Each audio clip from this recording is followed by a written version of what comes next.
Descend, my lady, and speak with us, thy children. I am she who watches over thee, mother of you all. Know that I rejoice that you do not forget me. Know that with my good Lord I weave the skein of life for each and every one of you. I am love and I am life. Find me and rejoice, for love is my music and laughter is my song. Witchcraft. The very word in the minds of some people conjures up thoughts of Satan worship, of wild rides through the air astride broomsticks, of figures huddled around bubbling cauldrons. Few people realize the truth, that witchcraft is in fact a religion, a valid, federally recognized alternate religion, with ancient roots that not only expressly forbids its followers from harming others, but does not even believe in Satan. Hello. My name is Raymond Buckland, and I would like to take you on an historical journey. A journey starting back in Paleolithic times and coming forward through to the present day. I'd like to show you the beginnings of religion and of magic. One form of religion was to develop into what today has become Wicca. With this development, you will see how so many misconceptions regarding witchcraft came about. We start our journey 25,000 years ago, at a time when humankind had a belief in animism. It was then thought that a god controlled the gusting wind, a god lived in the raging river, a god controlled the sky. But most importantly, so far as day-to-day existence was concerned, that there was a god of hunting and a goddess of fertility. Since most of the animals hunted were horned animals, so it was thought the god of hunting was a horned god. And since it was the woman who was visibly connected with birth, so it was logical that it be a goddess rather than a god of fertility. These two, the god of hunting and the goddess of fertility, were the two most important deities for early human existence. Along with these early steps of religion, we find the beginnings of magic, magic of the sympathetic variety. In other words, the belief that like attracts like. Let's look first at hunting. The early tribe would act out a hunt before ever starting off on the real thing. They would make a life-size clay model of a bison or bear or whatever they planned to hunt. One of their number would then play the part of the god, dressed in skins and wearing horns or antlers if necessary, and he would direct the others. They would attack the clay model with spears and javelins. When they felt they had successfully killed the animal, they would leave on the real hunt, confident that they would there be equally successful. The same type of magic was done for fertility. Clay models were made of animals copulating, and the tribe would also join together in an accompanying ritual. This, they felt, would ensure a plentiful supply of food and continuation of the tribe. It's interesting that this same type of magic has continued right through virtually to the present day. American Indians, until relatively recent times, performed these self-same hunting rituals to bring themselves success. The Penobscots and the Mandans are excellent examples of this. With the later development of agriculture and the resultant storing of grown food for the winter, the hunting god became less important. But the goddess's role was still valid, if not more so, since she now ruled over the fertility of the fields as well as that of humans and animals. In early figures of the goddess, original emphasis was placed on the feminine attributes, almost to the exclusion of face, arms, and legs. There were heavy, pendulous breasts, a swollen stomach as though pregnant, and enlarged genitalia. But gradually, this changed. Realism slowly came into play. In similar fashion, representations of the god changed. With the decline of the importance of the hunt, he became more a god of nature generally. As such, he was shown with a face made up of leaves, of foliage. Such figures are consequently known by the general term foliate masks, though also often referred to as Jack of the Green or Robin of the Woods. With the development of different rituals for hunting, for fertility, for seasonal needs, there also developed a priesthood, a group of men and women made up of those who seemed especially effective when playing the part of the god or goddess. As man and woman developed and spread across Asia and Europe, these early ideas of the deities were carried along. In different geographical areas, different names would be given to them, but they all stemmed from these same two original concepts of deity. The priesthood, too, developed differently in different areas. It is in Western Europe specifically that we later find the origins of what was to become what we know today as witchcraft. In early England, the ritual leaders were known as the Wicca or Witter, an Anglo-Saxon term for the wise ones. In fact, by the time of the Anglo-Saxon kings in England, the king would never think of acting on any important matter without first consulting the Witan, the Council of Wise Ones. And these community leaders did have to be wise. They were not only the priests to the people, they were also the local doctors, the lawyers, magicians, and leaders in all things. With the coming of Christianity, there was not the immediate mass conversion that is sometimes suggested. The new religion came in fairly slowly. It was, in a sense, a man-made religion and had not evolved slowly and gradually over thousands of years, as had the old religion. Up until about 1000 AD, England and most of Europe was still pretty much half and half Christian and pagan. Christianity came in at the top, as it were. The sovereigns and rulers were converted before ever the common people were. Cities and towns became at least nominally Christian before ever the smaller towns and villages did. The general populace was pagan then. The word pagan comes from the Latin pagani, meaning one who dwells in the country. Similarly, heathen simply means a dweller on the heath. This then was when the appellation of pagan or heathen came to be applied to non-Christians, originally with no connotations of evil or even anti-Christianity. To say that someone was a pagan was simply to say that they lived out of town, out in the country, and it was therefore to imply that they were non-Christian. But after trying for so long to convert the people to the new religion, saturation point was finally reached. No more seemed willing to give up the old gods for the new. So then, pressure started to be applied by the church. Old pagan practices were distorted to make them look unsavory. Traditions were twisted. False accusations were made. For example, there was a time when the tall pointed hat was popular, was the height of fashion. But, as with all styles of dress, it eventually went out of fashion. In those days, it took some considerable time for fads and fashions to seep down from the cities and towns to the outer villages. So many years after the tall hat was démodé in court circles, it was still being worn quite happily by the country people. At this time then, the pagan was depicted wearing a tall pointed hat, as much as to say, see, the old religion is out of fashion, it's behind the times. But most Jabs were far more savage than this. At certain times of the year, the villagers would all go down to the fields, carrying with them pitchforks, long poles, and broomsticks. There they would stand astride their poles, like a child on a hobby horse, and dance around the fields with them. As they danced, they would jump high in the air. They believed that in so doing, they were showing the crops how high to grow. It was simply a form of agricultural magic. The church, in trying to rid the people of their old rites, distorted this. They said, first of all, that the people were doing the ritual to blight the harvest, a ridiculous charge when you consider, because the people had to live off the crops themselves.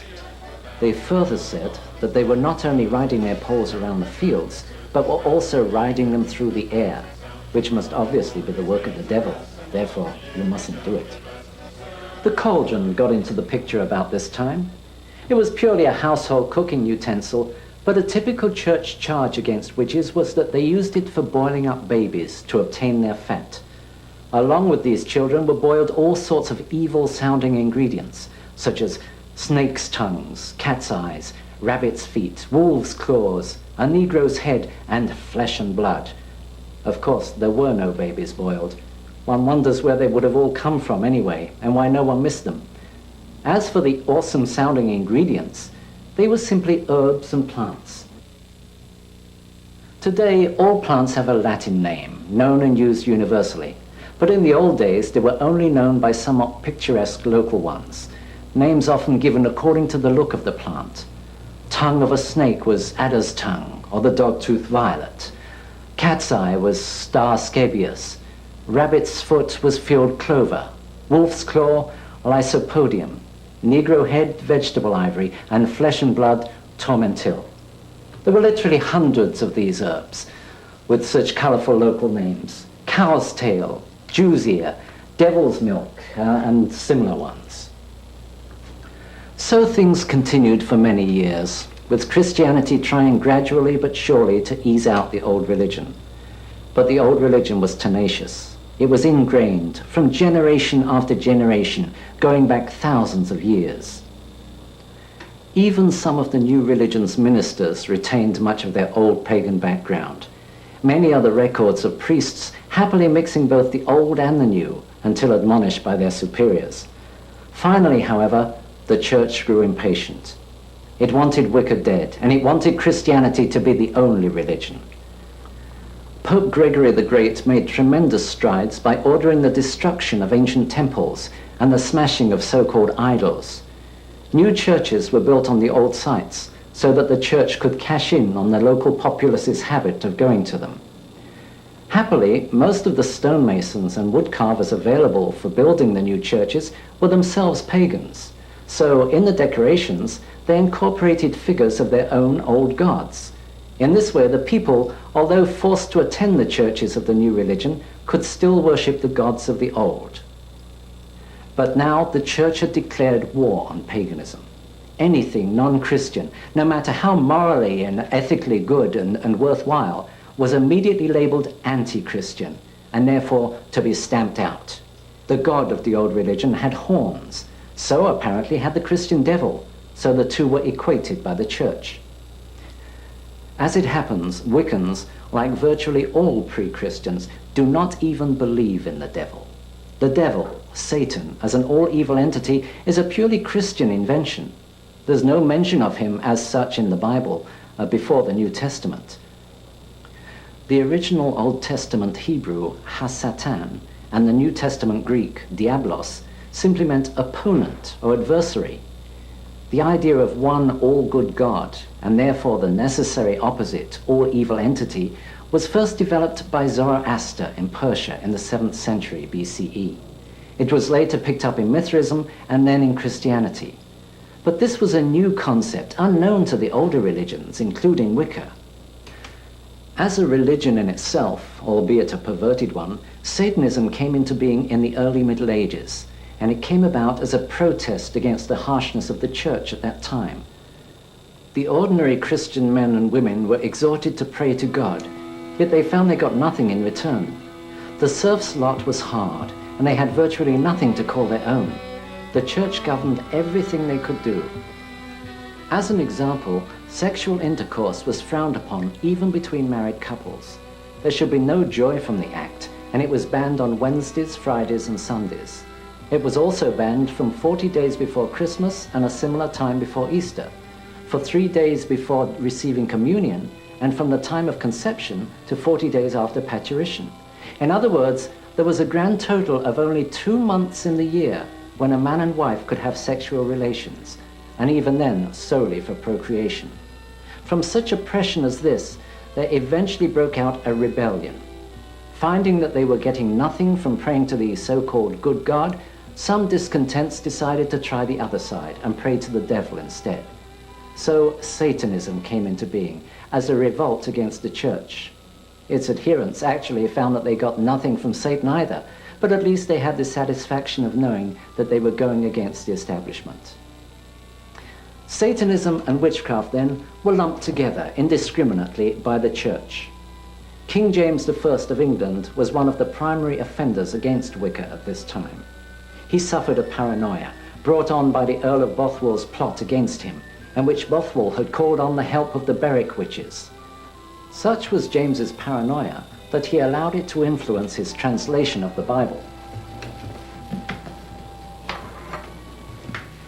One place where this is particularly evident is in the substitution of the word malefica, witch, for the word venefica, poisoner.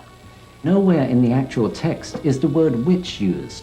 The verses simply speak of the woman of Endor and of a woman who hath a familiar spirit. It would seem to apply just as much to a spiritualist medium as to a Wiccan. The text doesn't even say if the woman is young or old, yet, thanks to King James's paranoia, generations of Christians have had a fixed notion of King Saul and an ugly old hag of a witch. In the fervor to destroy all non-Christians, hysteria broke out. Whole villages were destroyed when it was thought that one or two pagans might be living there. The cry of the bishops was, "Destroy them all, the Lord will know his own." The so-called witchcraft outbreak in Salem, Massachusetts, in 1692 is an excellent example of the type of hysteria that swept the whole of Europe. On the words of a group of children, a veritable reign of terror swept through a small community, ending with 20 people being sent to their death. Almost all the accused were, in actuality, very devout Christians.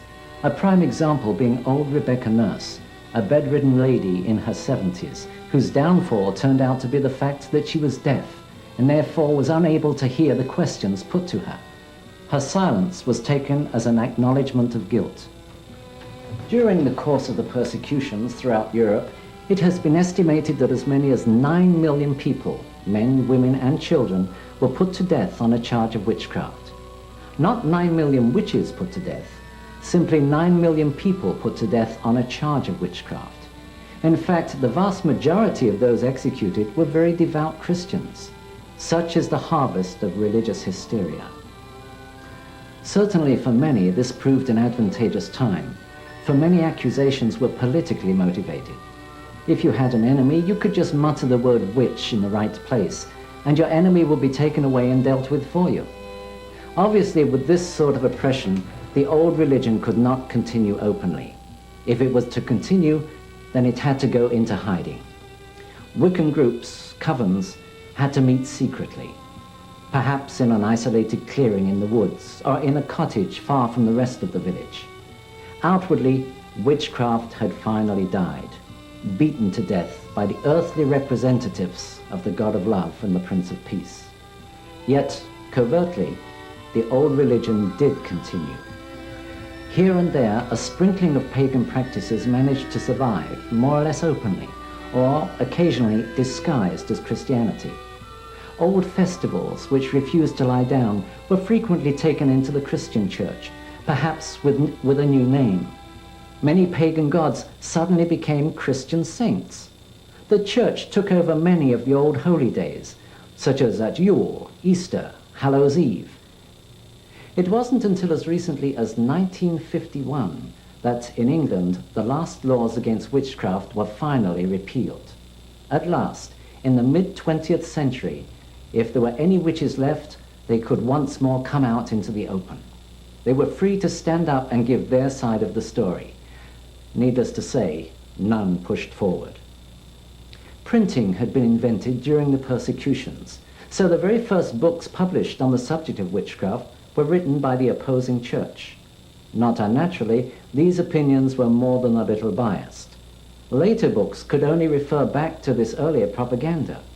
So, for hundreds of years, anything published on the subject of the old religion has been from its enemy's point of view. Is it any wonder, then, that so many people hold the misconceptions that they do today? In 1921, in a book called The Witch Cult in Western Europe, a well-known and respected anthropologist named Dr. Margaret Murray put forward the theory that witchcraft had actually been a religion in its own right, with pre-Christian origins. She expanded upon and gave scholarship to ideas tentatively advanced by Charles Leland 30 years earlier. In fact, She was one of the first to attempt to draw a connection between the witchcraft of the Middle Ages and the origins of religio-magic, as we have seen them here. Many of Murray's theories later proved somewhat far-fetched, or seemed to be so, and much of what she said has since been discredited, yet much has also been accepted and confirmed. In 1954, a book appeared titled Witchcraft Today. It was written by a Dr. Gerald Gardner. In the book, Gardner said, in effect, what Margaret Murray suggested is true. Witchcraft was a religion, and in fact it still is. I know because I'm a witch. Finally, a practicing witch had come forward to give their side of the story, to start the long, hard job of restoring the balance. Gardner, after a lifetime of studying religio-magic around the world, finally retired and settled back in his native England. There, in the 1930s, he came into contact with what seemed to be one of the last surviving covens of the old religion. He was excited and delighted enough with what he found to want to run out and tell everyone how wrong they had been about witches. But he had to wait until the 1950s before he could do so. Gardner believed that the coven to which he belonged was one of the last remaining. He felt that the craft, witchcraft, really was on the edge of extinction. He was surprised and delighted when, on the publication of his book, he started to hear from many other covens across Europe, each of them in turn believing themselves to be the last alive. Gardner took over a museum of witchcraft and magic, started by Cecil Williamson on the Isle of Man in the middle of the Irish Sea. It was housed in an old mill, itself for centuries associated with the local Arbory witches. This became his headquarters, and from there he put out a second book, complementing the first, entitled The Meaning of Witchcraft. Until his death on February the 12th, 1964, Gardner was rightfully regarded as the grand old man of witchcraft, being solely responsible for igniting the flame of Wiccan revival.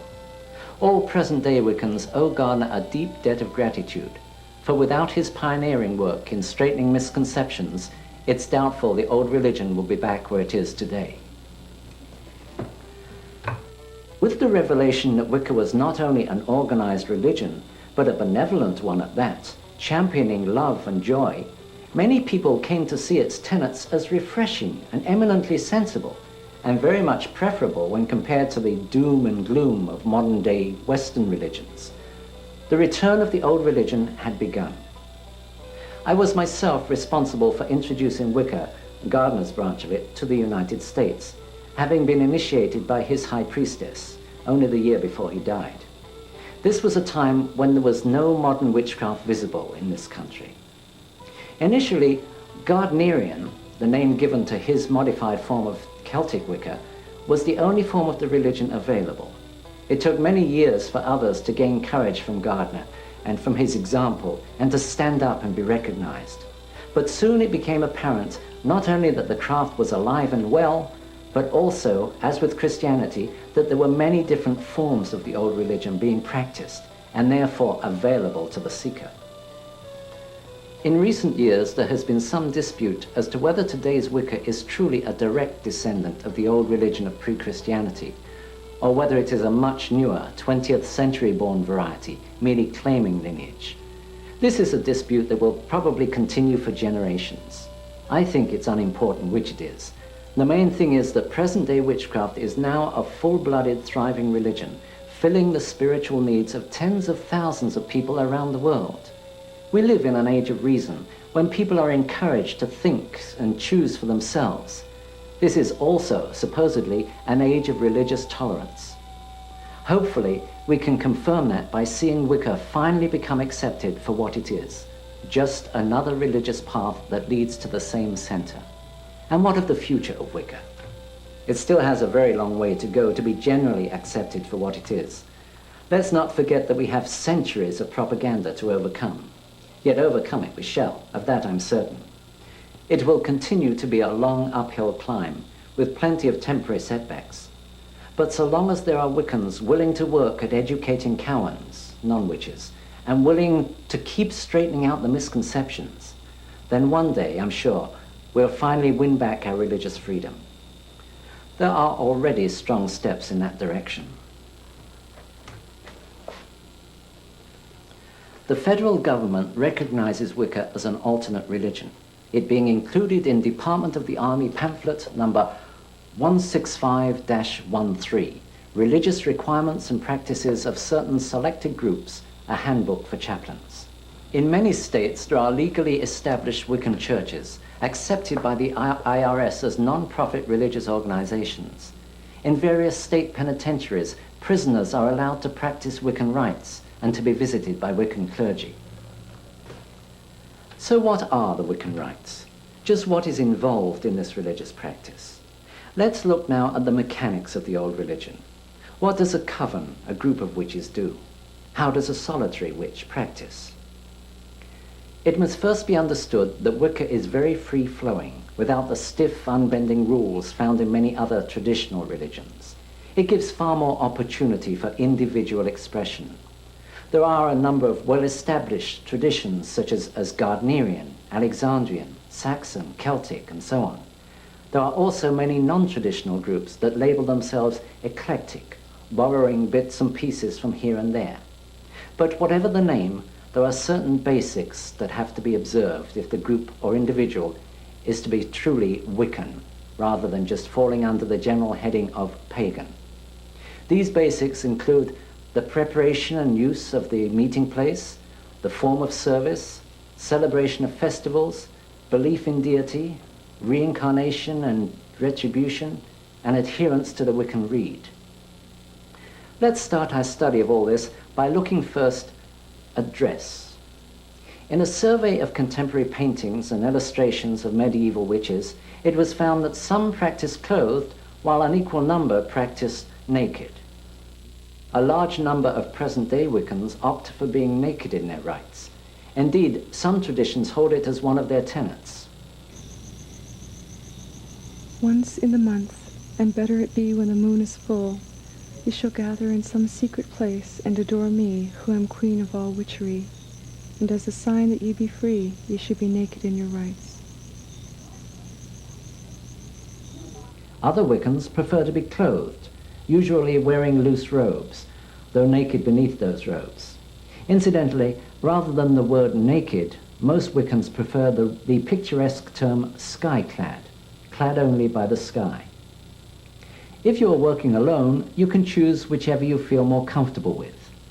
If you are starting from scratch with a new group, then let it be a unanimous decision, be it for sky-clad or robed. Do not mix the two, and as in all things in the craft, let no one be coerced into anything. So far as jewelry goes, my personal feeling is that moderation should be the watchword. Within the circle, some traditions use jewelry to distinguish rank. This is with the degree systems usually. For example, in Gardnerian, all female Wiccans wear a necklace, which symbolizes the circle of rebirth. The priest and priestess each wear individual bracelets of a certain design to show that they are who they are. And a witch queen, or queen of the Sabbat, in Gardnerian, this is a priestess who has had other covens break off from hers.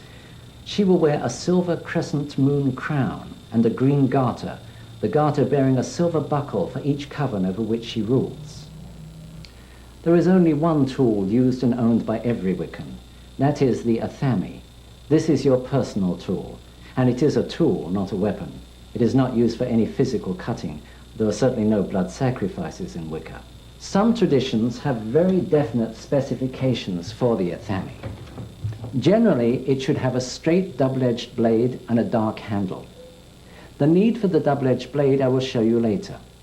The dark handle is so that it will the more easily absorb your vibrations, for the Athame is both a storer, like a capacitor or battery, and a projector. It is used for storing power and for directing that power. The ideal is to make your own Athame. This would certainly be the most powerful.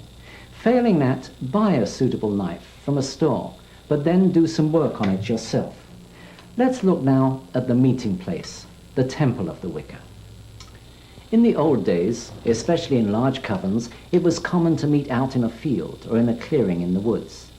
Many Wiccans are still able to do this, though not all by any means. You certainly need to consider such factors as availability, accessibility, privacy, security, and even such a seemingly mundane factor as weather. The size of the circle is determined by the number of people who will be using it. A popular size, though by no means mandatory, is 9 feet in diameter. For a solitary, a 6-foot circle is far more comfortable.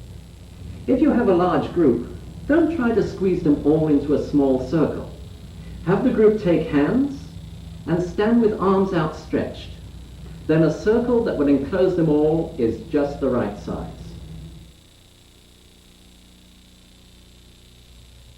In the center of the circle is the altar. No special dimensions, can be square or rectangular, though why not a better balanced round one? On the altar sit the coven tools, and again these will vary depending upon the particular tradition you follow. The 4 basics are candle, censer, water, and salt. There should also be incense.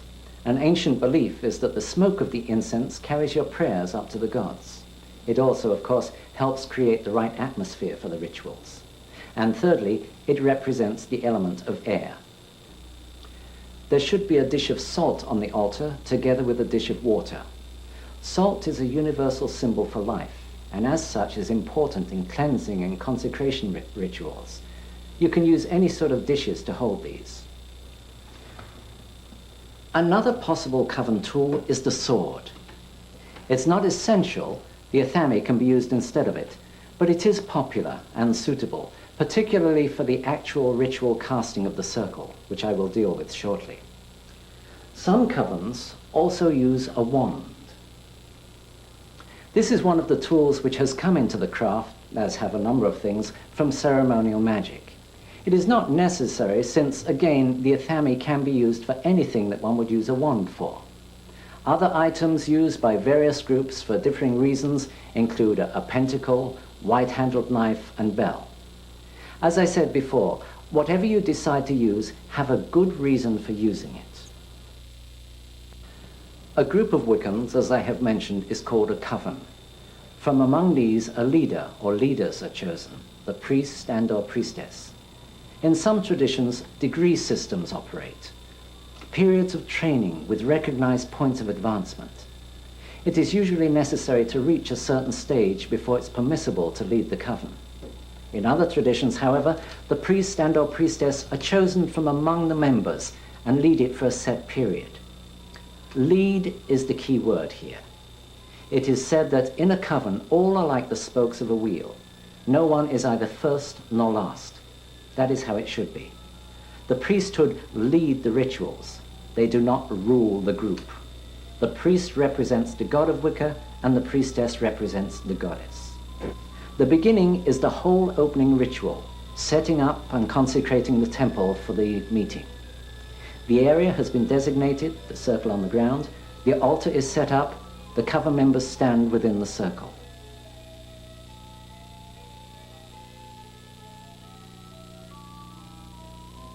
Now the priest or priestess takes the sword from the altar, or Athame if no sword is available, and goes to the east candle.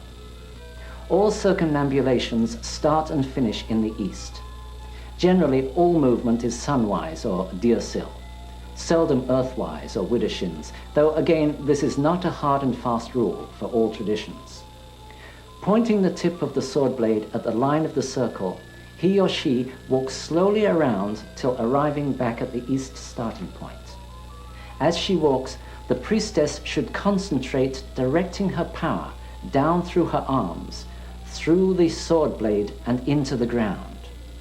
The power originates from deity.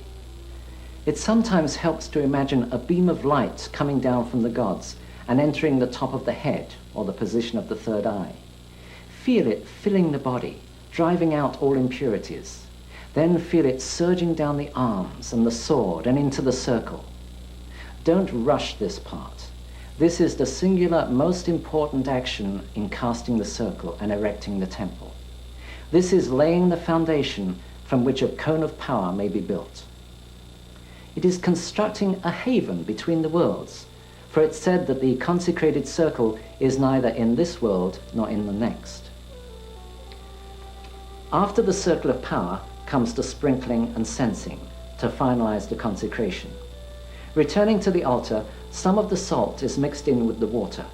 Salted water is, in effect, holy water. It is, for example, the water of Christian baptism. As salt is life, let it purify us in all ways that we may use it. Let it cleanse our bodies and spirits as we dedicate ourselves in these rites to the glory of the God and of the Goddess.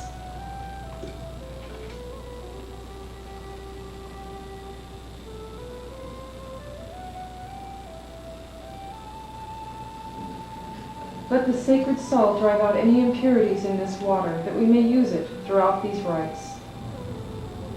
So mote it be. So mote it be.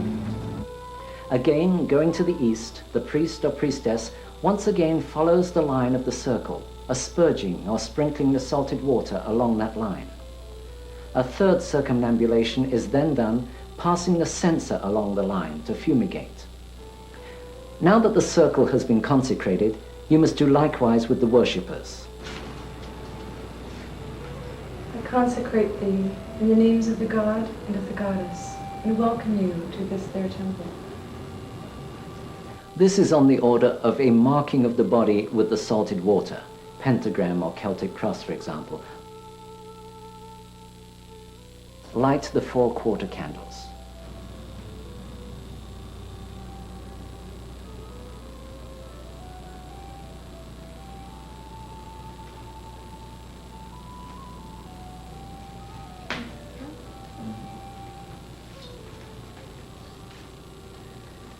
Here I bring light and air in at the east to illuminate our temple and bring it the breath of life.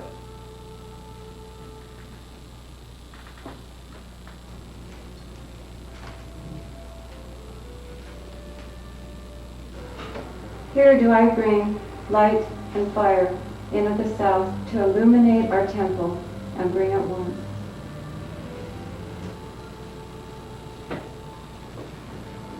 Here do I bring light and water in at the west to illuminate our temple and wash it clean.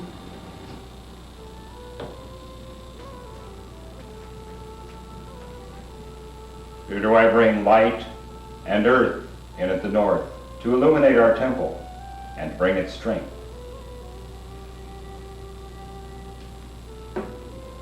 At this point, many traditions, though certainly not all, acknowledge the 4 quarters, oftentimes referred to as the watchtowers of those quarters.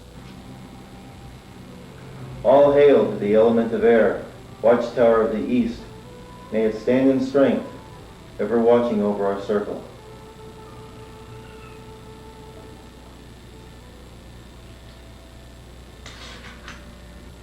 And from here, the one remaining act of the opening ceremony is the invitation to the gods.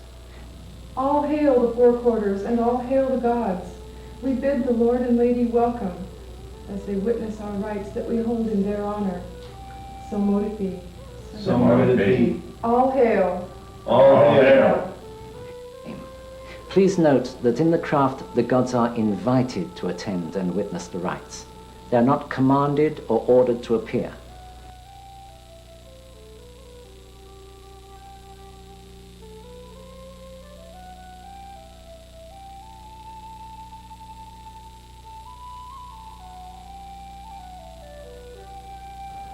At this inviting, wine or fruit juice, if you prefer, is drunk to the gods, a libation always being poured first.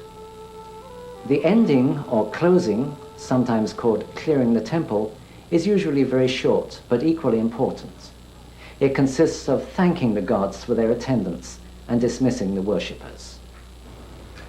We came together in love and trust and friendship. Let us part the same way.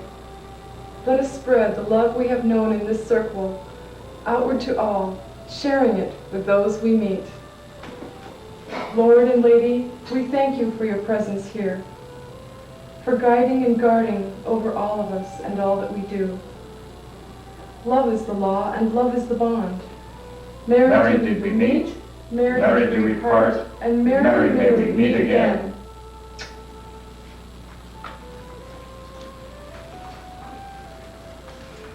The temple is cleared.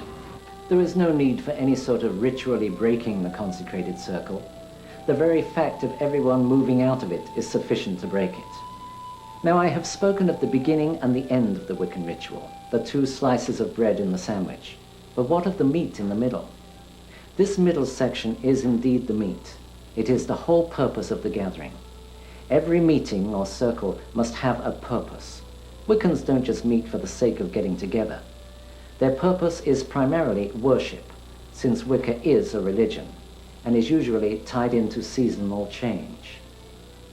Let me go back a moment to the history of the religion. In the early days, it was possible to grow food during the summer, but in the winter it was necessary to hunt animals for food. So originally, the year was pretty much broken down into 2 halves. That division fell on Beltane, May Eve, and Samhain, November Eve, the light half of the year and the dark half, the summer and the winter. Later, these halves were split again, coinciding with the breeding seasons of animals. Divisions at Lughnasadh, August Eve, and Imbolc, February Eve. These 4 dividing points became times of celebration for the old religion, significant moments in the turning of the great wheel of the year. They are referred to as the greater Sabbats.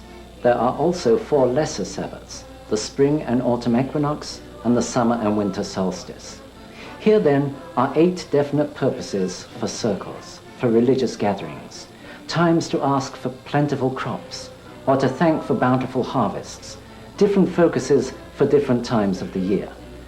These celebrations may include singing and dancing, enactment of symbolic plays, along with prayers and litany. The meetings held between the Sabbats are called Esbats. There is always one at the full moon and usually one at the new moon. The old religion operates on both a solar and a lunar calendar. Whether Sabbat or Esbat, there is always a point in the ceremony for thanking the gods for what we have and asking them for what we need. Specific wording will vary from tradition to tradition. With any personal prayers, however, it's emphasized that your own words are of primary importance. Speak from your heart, no matter how inadequate you may feel these words to be. The religious rites, again whether Sabbat or Esbat, always include a segment known variously as the cakes and wine or cakes and ale. It is an ages-old rite around the theme of thanking the gods for the necessities of life. Now is the time for us to give thanks to the gods for that which sustains us.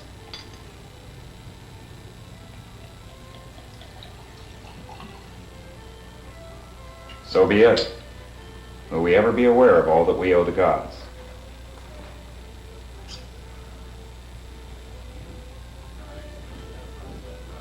In like fashion, may male join with female for the happiness of both. Let the fruits of union promote life. Let wealth and fruitfulness be spread throughout all lands.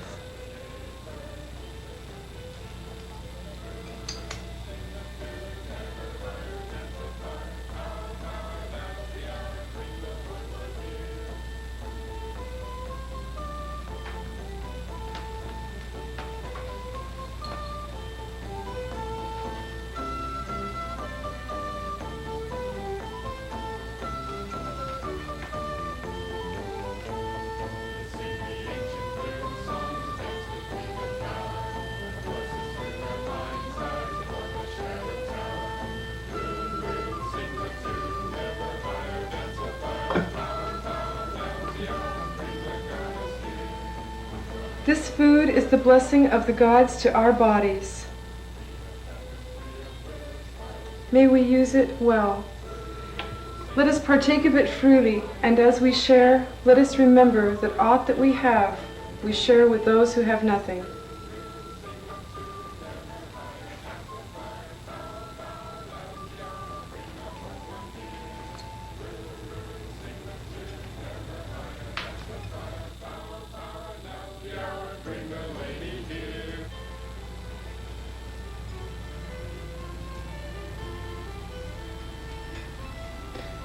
As we enjoy these gifts of the gods, let us ever remember that without the gods, we would have nothing.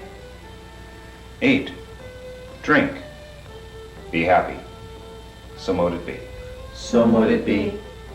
And here let me give you and stress the Wiccan Rede, the one law for all Wiccans. No 10 Commandments, no catechism, just one law which says it all. And it harm none, do what thou wilt. And it harm none, do what thou wilt. It doesn't matter what you do, just so long as you don't harm anyone. In working magic, Wiccans take the extra step of not harming anyone, but of helping people. So let me move on by coming around full circle back to the start. Now that we know all that Wiccans do, how does one become a witch? Wicca is a religion of priesthood. Every witch can be his or her own priest. This is how it's possible for solitary witches to operate. Wiccans are not born, they are made. They are made through an initiation ceremony, or, in the case of a solitary, a self-dedication rite. Let's look at the dedication first. This is not something to be taken lightly. Hopefully you have read as many books as you can lay your hands on about Wicca, the good ones and the bad ones. You have researched the broad spectrum of religion to find what seems most likely to fulfill your personal needs, and you have settled on Wicca. The self-dedication will be just that, dedicating yourself to the old gods, an affirmation that henceforth this will be your way of life. The ritual should be performed during the waxing of the moon, as close to the full moon as possible. Your circle need only be about 6 feet in diameter, just room enough for you and the altar.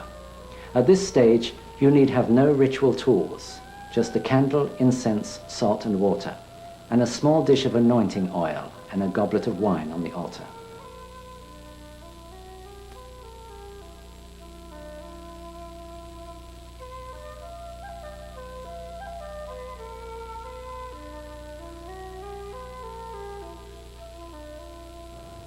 You should be naked for this rite, wearing no jewelry or makeup. Sit or kneel before the altar with your eyes closed and concentrate on seeing a pure, cleansing ball of white light coming down from the gods and filling your body with energy. Feel it driving out any negativity and completely cleansing you. Feel this light filling your body, then expanding to fill the whole circle. Now stand and move to the east. Construct the circle as normal, except that without sword or Athame, you will direct the power into the circle from your pointing finger.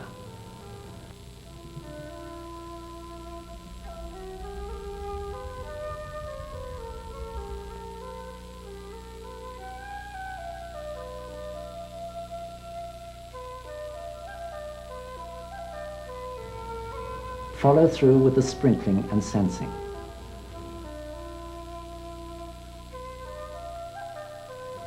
At that part of the circle construction where you yourself will be consecrated, dip your finger into the salted water and draw a Celtic cross within the circle on your forehead and a pentagram over your heart.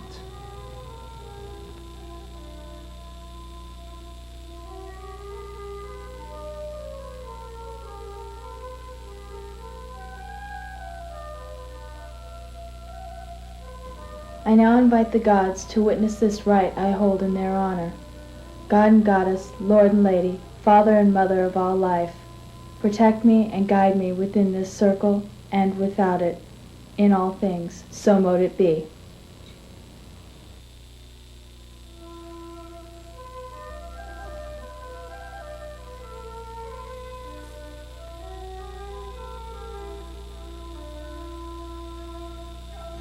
Now is the temple erected.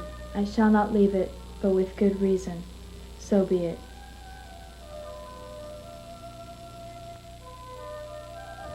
Now meditate on the god and goddess, on the craft and what the old religion means to you.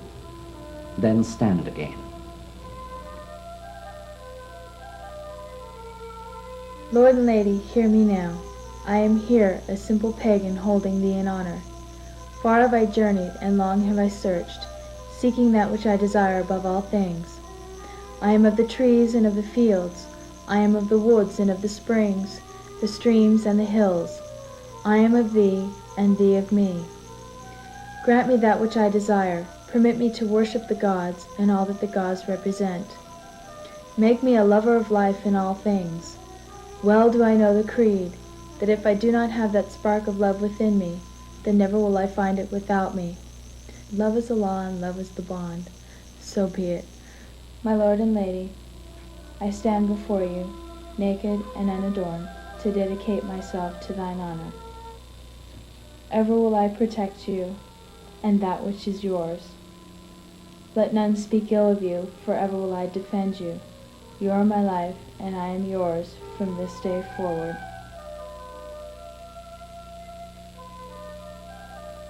I accept and will ever abide by the Wiccan Rede, and it harm none, do what thou wilt, so be it.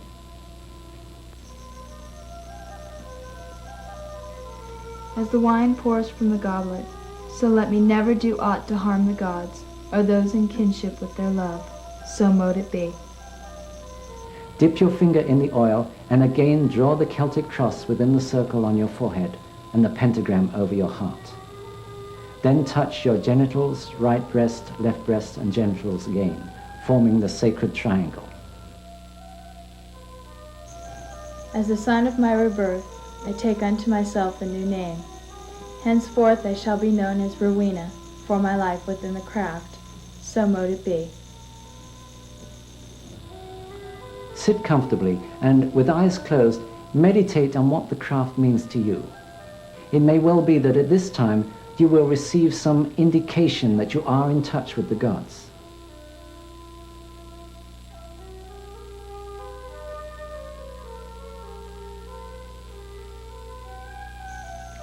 I thank the gods for their attendance. As I came here in love of them, I now go my way. Love is the law, and love is the bond. So be it. The temple is now closed. You are now a Wiccan, as much as any other person, whether initiated into a coven or not. Although we don't know the exact formats used by the witches of old, it's certain that centuries ago, many of them, living far from any village or coven, followed the same sort of procedure in dedicating themselves to the gods in whom they believed. Universally, whether we're talking about initiation into the ancient Greek mysteries, the modern Wicca, Australian Aboriginal puberty rites, African rites, Haitian voodoo initiation, Amerindian rites of passage, Egyptian mysteries, or whatever, they all follow the same pattern. There is first of all a separation of the initiate from the ordinary people. This is followed by a cleansing or catharsis, and then a symbolical death. From there, new knowledge is gained, leading to the rebirth. Wiccan initiation follows the same pattern. For some, the entry into the circle can be frightening. Are you certain you want to continue? This may well be the very first time he has been there for an actual ritual. Standing there on the threshold with a very stern-faced young lady pointing a sword at him and asking if he really does want to go through with it. He may well then and there change his mind. But after all the study, and if his heart is true, it's doubtful that he will. He's therefore bound and blindfolded and led into the circle. The blindfolding and binding are symbolic of the darkness and restriction of the womb prior to birth, and this again is found universally. In some traditions, the symbolic death takes the form of a ritual scourging or similar, though this is not so in all Wiccan traditions. Also, some traditions demand an oath of secrecy, the so-called secrets usually being the names used for the deities and the methods of working magic. Once this has been taken, the blindfold can be removed and the initiate is instructed in the use of the working tools. This is the new knowledge. He receives his new name, the name by which he will from then on be known within the circle.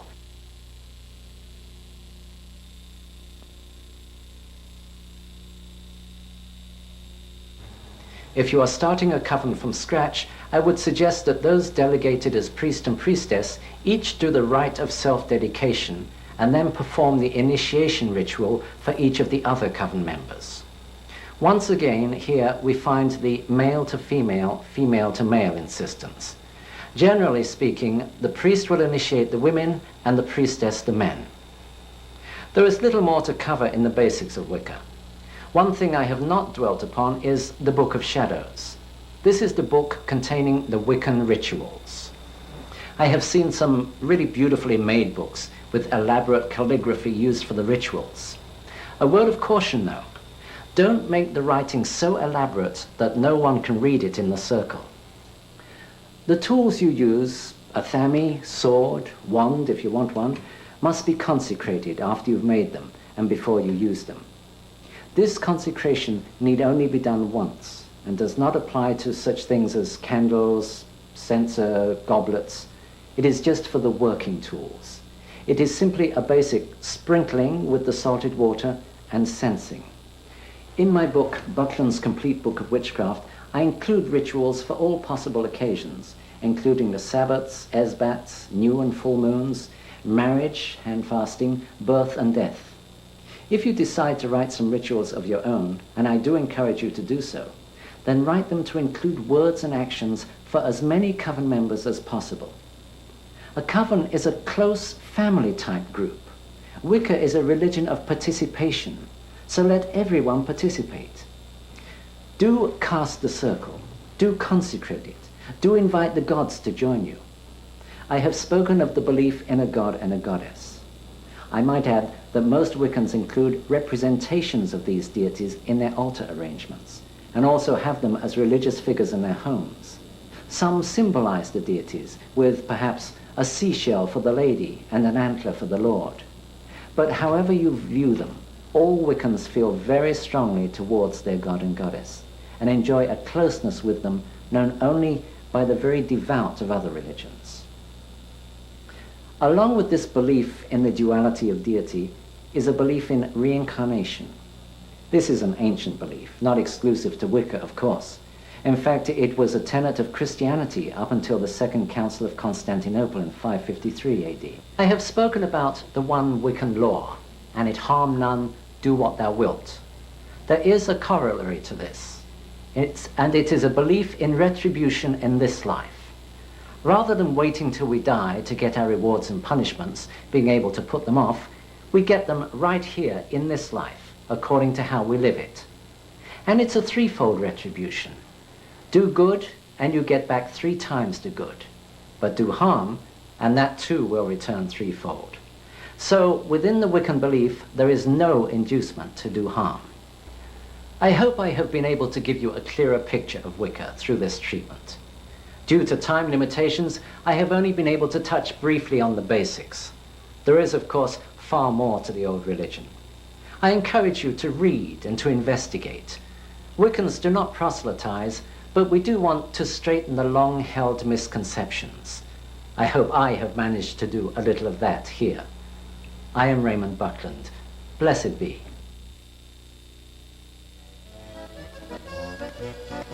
Round and round the circle, round we weave a rune of light, and sound your barleycorn is laid to rest, so all the year we shall be blessed. Circle round, unto the earth we're bound, the harvest time is nigh. Round and round the circle, round we weave a rune of light, and sound your barleycorn is laid to rest, so all the year we shall be blessed. Circle round, unto the earth we're bound, the harvest time is nigh. Round and round the circle, round and weave a rune of light, and sound your barleycorn is laid to rest, so all the year we shall be blessed. Circle round, unto the earth we're bound, the harvest time is nigh. Round and round the circle, round and weave a rune of light, and sound your barleycorn is laid to rest, so all the year we shall be blessed. Circle round, unto the earth we're bound.